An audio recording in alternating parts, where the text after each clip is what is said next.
Онцгой зэрэг захиа даалгавар болохоос энэ бол одоо хууль гарч төсөхгүй гэсэн байр суурьтай ч одоо яригдсан асуудал байна шүү дээ. Тэгэхээр тэр олон жил бодлого болгоод засгийн газрын мөрийн хөтөлбөрт оруулсан тэтгэврийн зээлийн хөг зөрүүг арилгах арга хэмжээ аваагүй учраас ахмадууд энэ одоо зээлийг тэглэж байгаа арга хэмжээтэй энэ одоо гомдлоо уялдуулан тавьж байгаа маа. Тийм учраас энэ ялангуяа энэ тэтгэврийн зөрүүний асуудал яг одоо байгалийн баялагийг ойрлж байгаа энэ нөхцөлд хөрөнгийн өсвөр бий болж байгаа энэ онцгой нөхцөлд энийг эргэж нэг авч үзээч гэсэн ийм асуудал тавьж байгаа. За мөн ялгаагүй нэг 600 гаруй тэрбум төгрөг байдаг тэтгэврийн зөрүү арилгах судалгаа тооцоогоо. За ингээд сүүлийн 4 жилд одоо ахмад наснууд 15,000 ахмад наснаас орсон байна. Жил болгон 4-5 мянган ахмад наснаас орж байна. Тэр хүмүүс тэтгэврийн зөрүүг авахын төлөө засагтаа засаг төрөөсөө гуйсараагаа төсөлд гаргасараагаад тэр зөрүү гэдэг юм авч чаддаггүй одоо насан бод болж байна. Тийм учраас Монголын ахмадын холбоо өнгөрсөн одоо жил ерөнхийлөгч, ерөнхий сайд их хурлын дарагт мэдээлэл хөргүүлж ядаж одоо хөрөнгө мөрөнгө байдгүй болов их усрыг гаргаж чаддгүй болов даалгаа түүнээс дээш настай ахмадуудын тэтгэврийн зөрүүг арилгаад тэр орхны оронд явахт нь сэтгэл амар тайван явуулчих гэсэн ийм шаардлага тавьсан. Нэг нь чариу ирүүлээгүй. Гэтэл гэнтхэн одоо шинжилгээ өмнө одоо зээлийг тэглэнэ гэдэг дараад ирэхээр энэ өсөлтөд хүлээж ирсэн ахмадууд чинь юм хэлэхээс арга байхгүй шүү дээ. Тийм учраас Монголын ахмадын холбоо энэ асуудлуудыг нэлээд нөхцөлтэй авч үзээд одоо нийт ахмадуудын эрхсийг хамгаалан төлөөлж доо хоолойн болж ажиллах үүрэгтэй байгууллагын хувьд энийг одоо хүргэж одоо хавь мэдээлэлээр хүргэж байгаа. А тэтгэврийн зээлийг тэглэх тэр өрийг одоо нэг удаа нөхөн төлөх арга хэмжээг Монголын ахмадын одоо буруу гэж үзэхгүй. Шийддэг төр засаг нь төрийн 3 өндөрлөг нь санхүүгийн их усрыг гаргаад ингээд шийдээ туйлын өргөнбөрөөр шийдэж байгаа. Энийг буруу гэж үзэхгүй. Гэхдээ энэ дотор одоо гарч байгаа эрг сөрөг үр дагавруудыг нөхцөлтэй авч үзээч гэж. За түрүүгийн хэлсэн дээр одоо шийдэхдээ хэд хэдэн асуудал дээр анхаарах шаардлагатай байна. Нэгдүгээрт бол одоо асуудлыг одоо шийдэж байгаа бол энэ зээлийг тэглэхүүл зөвхөн нэг удаагийн бөгөөд гал унтраасан ийм арга хэмжээ. Тэгвэл мэдээж зээлтэй ахмадуудын одоо тэр зээлийн өр гэдэг нь тэрийг одоо эргүүлж тэтгэврийн эргүүлж өгч байгаа нь чухал арга хэмжээ. Тэгвэл нэгдсэн бодлогоор ахмадуудын тэтгэврийн хэмжээ нэмэгдүүлэх тэр зөрүүг арилгах бодиттой арга хэмжээ авч хэрэгжүүлээч гэж үзэж байгаа. Хоёрдугаар бодлогын маш том зөрүү байна. Энэ бол тэтгэврийн зээл гэдгийг Монгол банк зохиомлоор тэтгэврийг зээл болгож хувиргаж тэтгэврээр одоо барьцаалсан зээллээс одоо мөнгө хөрж асар хэмжээний ашиг олсон сүүлийн хэдэн жил. Өмнө барьцаар 2-3 их найд төгрөгийн ашиг олсон гэж үзэж байгаа. Өөрөөр хэлбэл зээл өгөөд 2-3 сая 5 сая нөгөөд хүүг нь бөөнөр нь ихлээд авчдаг. Ийм одоо банк гэж байдаг юм. Тэгээд тэтгэврийн ойл урьдчилаад авсан гэсэн үг шүү дээ. Энэ зээл бол нэг утгаараа биш гэж одоо ахмадууд энийг шүүмжилж байна. Зээл биш ээ. Бид нар тэтгэврээ урьдчилж өгчөөд тэгтээ хүүтэйгээр өгчөөд тэрийгээд одоо буцааж төлж исэн юм л одоо зарчим. Тэгэхээр энэ ч одоо тэтгэврийн одоо бүтнээр нөхөнөөс 2 сарын өмнөөс. Тэгэхээр өмнөх 5 жил 2 жилийн хугацаатай ч 3 жилч авсан зээлийн одоо банкар дамжуулаад төлчихөр энэ хүн чинь тэтгэврээ 2 дахин авчиж байгаа юм шиг байгаа үстэй. Тэгэхээр энэ агуулга талаас нь нэлээд нөхцөлтэй бодож үзээч гэж ийм одоо асуудал тавьж байгаа. За нөгөө талаар тэр нэг зээл авсан хугацаа, зээлийн зориулалт энийн одоо нарийн судалгаа байна уугүй юу гэдэг дээр ахмадууд их эргэлзэж байна. Тийм учраас тэр олон жилээр 30 саяар нь авсан, 15 саяар нь авсан тэр хүмүүстээр дахиж одоо дүн шинжилгээ зээлийн зориулалтын судалгаа хийгээч. Тэр 97-8% нь 6 сая орчим төгрөгийн зээлтэй байхад тэр цаана цөөхөн ч гэсэн байгаа тэр хүмүүс шудраг усаар 10-20 сая төгрөгийг нөхөн төлөх нь зөв юм уу? Тийм учраас одоо зээлийн тэглэх гэж байгаа бол бүх ахмадууд адилхан 6 сая орчим төгрөгийн зээлт дунд зээлтэй хүн тэрийг л одоо тэглэж штеп гэсэн юм асуудал тавьж байгаа. Энэ бол нөгөө байгалийн байдлыг тэгш хавьярлах асуудалтайгаа эргэж уялдана. За өөр нэг их хурлын гишүүдэд тавьж байгаа санал бол хэлцэх явцдаа энийг нэлээ нөхцөлтэй авч үзээч. Зөвхөн зээл тэглэх гэдэг утгийнхаа агуулгаар цааш ахмадуудынхаа амьдралыг нэг эргээд нь хараач. Тэр утгаараа тэр тэтгэврийн зөрүү гэдэг асуудлыг арилгах энэ тал дээр нэг алхам хийгээч. ялангуяа далаас дэснэстэй ахмадуудын тэтгэврийн зөрүүд нэг хэдэн төгрөг гаргаад өгч өчье. За бидний тооцоогоор 70 түүнээс дэс настай 78,000 ах настай байд. 70-аас дэс настай, 80 настай, 90 настай. Энэ 78 ах наснд ядаж нэг 150,000 төгрөг тэтгэврийн зөрүүд нь одоо өгчөд жилд нэг 140 тэрбум төгрөг зарцуулагдах юм.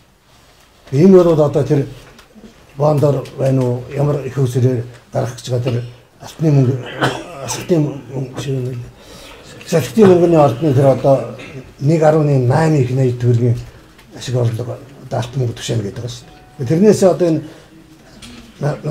насан турш болохоо хүлээж байгаа 70-аас дэс настай ахмад бол энэ хөрөнгө их усрын энэ хэлцэх явцдаа гаргаад өгч өчье. Гэсэн ийм одоо хүсэл тавьж байгаа юм. За тэгээд ахын наснуудын энэ зээлийг зогсоолоо гэдэг нэг сарнаас Монгол банк зарлалцлаа шүү дээ. Зээл аваагүй хөнгөлтөө гэж өчнөө жил одоо тэднийг юу гэдгийг одоо амт шуулан бүр одоо сургаж тэрийн далиндуулж бүр хөөхт нь олцоо тандалтай хүмүүс нэтгэврийн зээлээр одоо тоглож эхэллээ шүү дээ. Банкын ч баяжлаа, ахмадууд нь буруу замаар явлаа. Тэгэхээр энэ одоо нэг сарын нэгнээс Монгол банк зогсооно гэж зарлалцгаад яг цагаан сарын өмнө нөгөө ахмадууд чинь зээл аав. Тэгээд нөгөө цагаан сараа хийдэг одоо олон жил өмнө тогтчлоо шүү дээ. Тэгвэл яг тэрэн дээр нэг асж байгаа юм шиг хүү тэглэнэ зээлийг тэглэнэ гингүүт нь зээл олохтын зогсоочлоо. Ахмадууд бөө мохомдол байна. Баярлж байгаа ч гэсэн мохомдоод байна шүү дээ. Тийм учраас энэ тэтгэврийн одоо зээл гэдгийг үл цаашдаа бүрэн өснө зогсоогооч. Ингэж ахмадуудын сар бүрийн найдвартай орлого болох даатгалын санд бүрэлдүүлсэн сар бүрийн мөнгө их усүрийн арилжааны банк руу аюулт барьцааж зээл болгож өгөөд банкуудыг баяжуулж хүүлүүлдэг одоо болио. Энийг одоо зогсоогч нь зөв. Тэгэхдээ энэ гомдол гараад байгаа учраас нэг сарын нэгнээс тэтгэврийг урьдчилан олгодог гэж урамжилж ийж. Урьдчилан олгодог. Хүүгүй. Амьдралын зайлшгүй шаардлагатай хэрэгцээтэй ийм ахмадууд өсөлт гарах юм бол олон сараар бас 3 сар хүртэл хугацааны тэтгэврийн урьдчилаад өгч. Хүүгүй. Тэгээ тэрийг эргүүлээд аавна. Тэгэхдээ хэрвээ одоо эрсдлүүлснэ гэж байгаа тэрийн төр нэг баталгаа гаргаад нэг цөөхөн хүний 3 сарын тэтгэврийн одоо урьдчилгааг бол зохицуулах нь боломжтой шүү дээ. Энийг одоо яаралтай нэг сарын хүмүүс орлуулан хэрэглэхгүй бол ахмадууд одоо цагаан сарын өмнө ахаад одоо хөнгөлөлтөй байх нь шүү гэж. Ийм асуудлыг одоо тавьж байгаа. За тэгээд Монголын энэ мэдээлэл Монгол улсын их хурлын гишүүдэд их хурлын дараад нийгэм улс орон соёлын тухай нийгмийн бодлого улс орон соёлын тухайны байнгын орооны гишүүдэд очино. Тэгээ энэ их хурлаар хэлцэх явцдаа энэ ахмадуудын санал бодлыг анхаарч үзээч гэсэн ийм л одоо сонирдуулга анхааруулга юм. Энийг нь их хурлын гишүүд одоо хүлээж авах гэж бодож байна. Тэгээ миний тэр хэлсэн тэтгэврийн зээл юм уу, тэтгэврийн орчин хамтаа авсан мөнгө юм уу, энийг одоо нэг удаа нөхөн төлж байгаа нь яг агуулгын хувьд зөв юм уу, байгалийн баялгаасаа нөхөн төлөх нь зөв үү, тэгээ яг ахмадуудын хувьд шударгадаг шуурилт мөн үү биш үү гэдэг асуудлууд байгаа. Энд хоёр хуулийн заалтанд маш анхааралтай хандахыг их хурлын гишүүд уриалж байгаа. Нэгдүгээр ахмад насны тухай хууль нь тэтгэвэр бол амьдралын баталгаа мөн.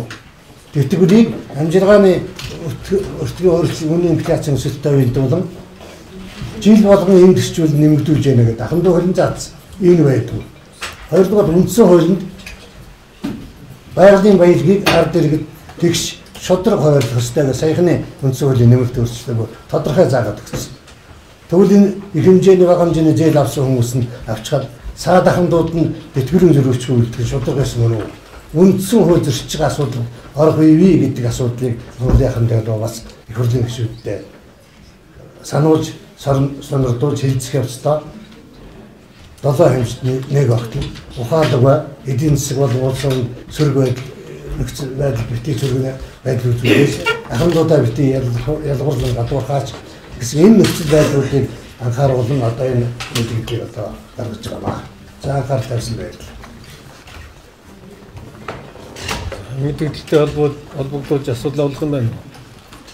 За би нэг зарим нэг мэдээлэл нэмж сая Монголын ахмадын холбооны ерөнхийлөгчийн Монголын ахмадын холбооны өдөртөх зөвлөлөөс гаргаж байгаа мэдээллийн агуулгатай давхцуулахгүйгээр зөв мэдээллийг бас нэмж хэлье гэж бодож байна. Хэвлэл мэдээллийн бас энэ нийгэм даяар яригдж байгаа сүүлийн хэд хоногт энэ яригдж байгаа зүйлүүдийг тойрч асуудлыг ярьж хэлэхэд бас хэрэгтэй болов уу гэж.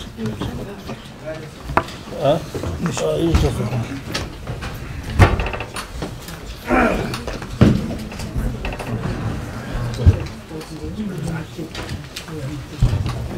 за тэгэхээр ахмадуудын амьдрал ахуй бол хуулийн хүнд байгаа. Манай сэтгүүлчид хэвлэл мэдээллийн бол сайн мэддэг. Асар их бухимдалтайгаар одоо сүүлийн хэдэн жил амьдарч байгаа. Төрөөс амьдралынхын баталгааг хангаж өгөх үүрэг үндсэн хуулиараа төр ахмад наснуудынхаа өмнө хүлээсэн байдаг. Орлогын баталгаат байдлыг нь бүрдүүлэх гэсэн үүрэгтэй. Энэ үүргээ төдийлийн сайн хангаж ирээгүйгээс болж ахмадуудын байдал, амьдралын чанар нь, орлогын их усүр нь байнга доройтож ядуурлын түвшинд хүрч чад олон жил болж байна. Энэ хүнд байдлаасаа болоод ахмадууд бол тэтгэврээ бөөнөр нь суулжвш, бөөнөр нь урчилж авахаас өөр аргагүй байдал ордог болсон. Тэр гачигдал дээр нь Монгол банк гэдэг байгууллага хууль эрх зүйн ямар ч үндэслэлгүйгээр тэтгэврээр барьцаасан зээл гэдэг нэр томьёо гаргаж ирж хуулиар олгогдсон ямар нэгэн суутгал хийхгүйгээр бүрэн хэмжээгээр очиж явах ёстой тэтгэврээс нь өндөр хүүгээр хүү авч тохирож ирсэн юм байдалд орсон юм аа. Тэгээд энийг тэтгэврийн зээл гэж нэрлэсэн. Үнэн чанартай бол энэ бол зээл биш гэж үзэх ёстой. Онлын хувьд ч, арга зүйн хувьд ч, эдийн засгийн агуулгынхаа хувьд ч юм. Энэ бол өөрөө бүрдүүлсэн, ирээдүйдээ ашиглахаар өөрөө бүрдүүлсэн, ажил хөдөлмөр хийж байгаа үед бүрдүүлсэн сангаасаа авч байгаа тэтгэвэр. Тэрүүнд бол хинч халдах ёсгүй, тэрнээс хинч тэгж мөнгө хүүлж завсраас нь шамшиглуулж явах ёсгүй юм. Гэтэл бол Монгол банк тушаал гаргаад, журам гаргаад энийг бусад одоо өндөр хүүтэйгээр зээлүүлдэг арилжааны зээлүүдийнхээ нэгэн адил тэр загварт оруулаад ингээд мөнгө хүүлдэг болчихсон. Ахмадуудын бухимдаж байгаа зүйл бол тэтгэврийн хүрэхгүй байна гэхээсээ илүү энэ шудраг бус шамшигддаг зогсоогоод өгөөч. Монгол банкны тэр шийдвэрийг хүчингүй болгож өгөөч. Энэ бидний хохироосон бодит тохирлыг буцааж олгож өгөөч гэдэг л асуудлыг тавьдیں۔ Энэ талаар одоо Монголын ахмадын холбоо өнгөрсөн 2 жилийн хугацаанд бүх банкны байгууллагуудаар банкны холбоогоор за нийгмийн хамгаалалт хөтөлмөрийн яам, сайдын зөвлөлтийн асуудлууд авч хурлын дарга, байнгын хороод, өргөдлийн байнгын хороо, нийгмийн бодлогын байнгын хороо энэ хууль бус юмыг таслан зогсоогоод өгөөч гэдэг асуудлуудыг тавьсан. Шийдээгүй. Гэтэл сая нөгөө тэтгэврийг зээл гэж нэрлээд өр хуримтлагдлаа гэдэг энэ хийсвэр тооцоолол мэдээлэл дээр нэслээд өрийг тэглэнэ. Гэсэн асуудал гаргаж ирдэ шүү дээ. Тэтгэврийн зээлийг тэглэнэ. Үнэн чанартай энд бол тийм банк хохирсон юм ерөөсөө байх. Банк асар их замаас нь ашиглаж байгаа. Хоёрдугаард энэ урьдчилаад авцсан тэтгэврийнх нь төлөгдөх их усүр нь нийгмийн даатгалын сангаас сар болгон яваад очиж байгаа. Ямар нэгэн хохирол банкны талд бол байх. Харин ахмадууд бол хуулиар авах ёстой бүрэн хэмжээнийхээ тэтгэврийг авч чадахгүй дундаас нь хууль ус хүү төлсөн тэр хохирлоор нөхөж авах ёстой.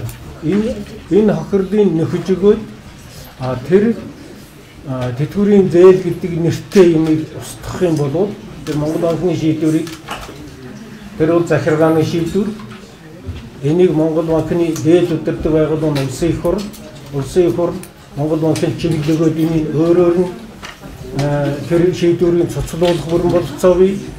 Тийм байдгүй бол энэ нэгэн захиргааны байгууллагын шийдвэр учраас захиргааны хэргийн шүүхэд өгөөд энэ шийдвэрийг цуцалчихлаа. Тэр мөнгө хүүлдэг, хохирдог байдал нь бол тасарчих ёстой юм. Гэтэл одоогийн энэ би зүгээр засаг төрийн дээд байгууллагуудын гаргаж байгаа шүүмжлэлийг гол болохгүй байна. Асуудалд хандж байгаа хандлага нь бол мөн чанартай нийцэхгүй худлаа өнгөлн далдсан байдлаар энэ банкыг битгсэн байдал яваад байна гэж ажиглагдахаар ийм үйл яваад байгаа юм аа. За тэр одоо тэгш ус байдал үүсэж байгаа тухай төрөв нь одоо тодорхой ярьсан. Зээл гэдэг нэртэй юмыг авсан ашигласан хүнд одоо хожиж байдаг юм шиг ийм сүүлийн үед одоо Монгол энийг ийм болчихлоо шүү дээ. Бонд ширн авч ашигласан аж ахуй нэгжүүд тэрийг хувьдаад одоо чөлөөлүүлж яадаг, тэглүүлж яадаг. Ах ёстой өөрийнхөө тэтгэврийг амьдралын шаардлаар урьдчилаад бөөнөр нь авсан хүнийг тэглэнэ гэж юм яриад байдаг. Энэ бол ерөөсөд байж болохгүй, хаач байдгүй.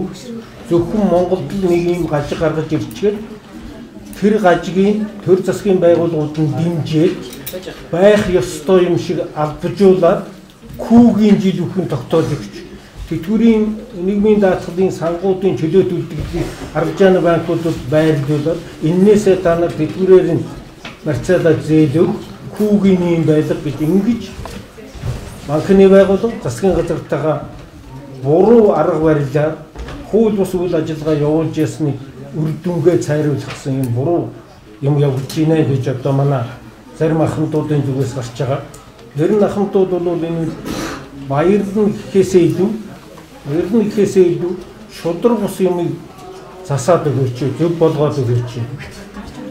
Тэр орлогын баталгаат байдлыг бүрдүүлэх үндсэн хуулигаар хүлээсэн үүргээ биелүүлж ахмадуудын тэтгэврийн зөрөөг үн ханш валютын хэлбэлцлэг энэ бүгдээ уялдуулж жилд нэгээс доош удаа шинжин тогтоож явах ёстой энэ үүргээ нэн тэргүүнд биелүүлж орлого талын сайжруулж амжиргааны түвшний дээшлүүлж тэгтээ нийт ахмадуудаа ялгарлал үгээр хандах ийм нөхцөл болцоо ирж хайгаач.